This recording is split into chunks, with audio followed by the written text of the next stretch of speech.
जय हिंद friends. Welcome back to my YouTube channel NCC way. मैं मिथिलेश साहू आपका अपने यूट्यूब चैनल एनसीसी वे में स्वागत करता हूं।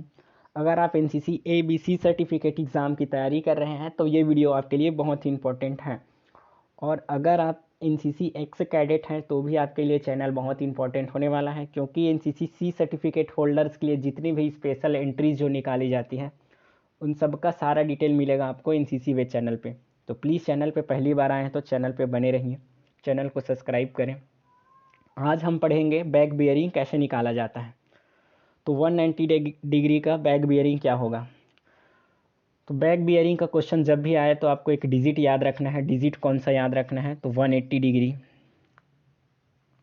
जब भी बैक बियरिंग निकालने के लिए पूछा जाए तो आपको एक डिजिट याद रखना है, और डिजिट है 180।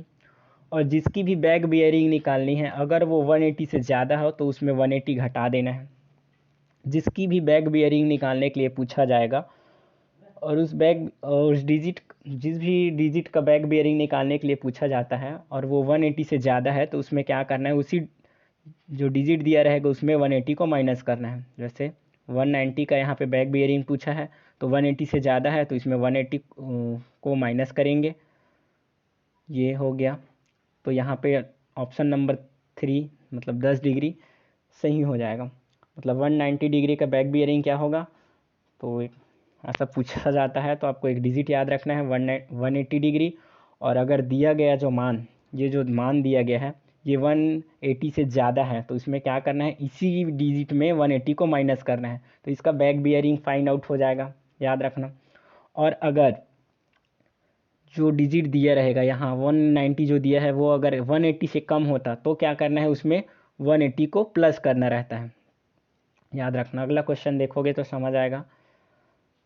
अगला क्वेश्चन है जैसे 70 डिग्री का बैक बियरिंग क्या होगा। तो आपको मैं बोला था एक डिजिट याद रखने के लिए, कौन सा डिजिट, तो 180 डिग्री। और अगर जो डिजिट यहाँ पे दिया रहता है जिसका बैक बियरिंग फाइंड आउट करना रहता है वो अगर 180 से ज़्यादा है तो उसी में आपको 180 को माइनस करना रहता है। अगर ज़्यादा होता तो 180 को माइनस करते, 180 को माइनस करते। और यहाँ पे कम दिया गया है, मान कितना है, 70 अंश का बैक बियरिंग निकालने के लिए बोला है। 70 अंश का मान निकालने के लिए बोला है तो कम है, ये कम है। तो आपको क्या करना है, 180 में जो मान दिया है उसको जोड़ देना है। जैसे यहाँ पे कितना दिया है 70, तो 180 प्लस 70 ऐसा करेंगे, समझना। 180 प्लस 70 जीरो 15 और फिर ये 250, तो इसका आंसर क्या हो जाएगा, मतलब ऑप्शन नंबर ए सही हो जाएगा। तो आपको क्या याद रखना है, जब भी अगर बैक बियरिंग का क्वेश्चन पूछा जाता है तो आपको एक डिजिट याद रखना है। डिजिट कौन सा, तो 180 डिग्री। अब अगर जिसकी भी बैक बियरिंग निकालनी है अगर वो 180 से ज़्यादा है, अगर इससे ज़्यादा है मान, अगर ज़्यादा है तो आपको क्या करना है, अगर मान ज़्यादा है तो उसी में आपको क्या माइनस करना है, 180 को माइनस कर देना है। और अगर जो जिस भी डिजिट का बैक बियरिंग निकालने के लिए बोला जाता है वो 180 से कम है तो उसमें क्या करना है, उसी में आपको 180 को जोड़ देना है। कोई सा भी मान दिया है और वो अगर कम है 180 से तो उसमें 180 को जोड़ देना है, तो ये निकल जाता है बैक बियरिंग। आई होप कि आपको बैक बियरिंग फाइंड आउट करना आ जाता है। प्लीज़ अगर आप ऐसा सीख गए तो प्लीज़ वीडियो को लाइक करें, अपने फ्रेंड्स के साथ शेयर करें। उसके बाद पढ़ते हैं कुछ क्वेश्चन आंसर्स। तो पहला क्वेश्चन है, आज़ाद हिंद फौज की स्थापना कब हुई थी। आज़ाद हिंद फौज की स्थापना कब हुई थी, तो आपको याद रखना है अगस्त 1942 में आज़ाद हिंद फौज की स्थापना हुई थी। उसके बाद अगला क्वेश्चन, सीडीएस का पूरा नाम क्या होता है। आईएमपी क्वेश्चन है, आपको याद रखना है और आपको याद होनी भी चाहिए सीडीएस का पूरा नाम। तो सीडीएस का पूरा नाम होता है chief of defence staff. CDS का पूरा नाम पूछेंगे तो आपको याद रखना है चीफ ऑफ डिफेंस स्टाफ। इसके बाद अगला क्वेश्चन, एईसी का पूरा नाम क्या है।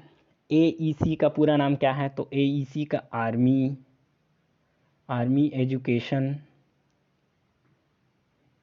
Education corps, army education corps होता है एईसी का पूरा नाम। उसके बाद अगला क्वेश्चन, जनरल सैल्यूट किस रैंक के अधिकारी को दिया जाता है। मैंने आप पिछला वीडियो में बताया था आपको कि सैल्यूट किसे दिया जाता है और यहाँ पे क्वेश्चन है जनरल सैल्यूट किस रैंक के अधिकारी को दिया जाता है। और मैंने अपने पिछले वीडियो में पूछा था कि सैल्यूट किस रैंक के अधिकारी को दिया जाता है, और यहाँ क्वेश्चन है कि जनरल सैल्यूट किस रैंक के अधिकारी को दिया जाता है। तो क्वेश्चन में कंफ्यूज नहीं होना है आपको, अगर क्वेश्चन में कंफ्यूज हो गए तो आंसर में भी कंफ्यूज हो गए। तो यहाँ जनरल सैल्यूट की रैंक किस अधिकारी को दिया जाता है, तो आपको याद रखना है मेजर जनरल या उसके ऊपर के रैंक वाले अधिकारी को जनरल सैल्यूट दिया जाता है। मेजर जनरल, याद रखना, मेजर जनरल या उसके ऊपर के रैंक वाले अधिकारी को जनरल सैल्यूट दिया जाता है। उसके बाद पढ़ते हैं अगला क्वेश्चन।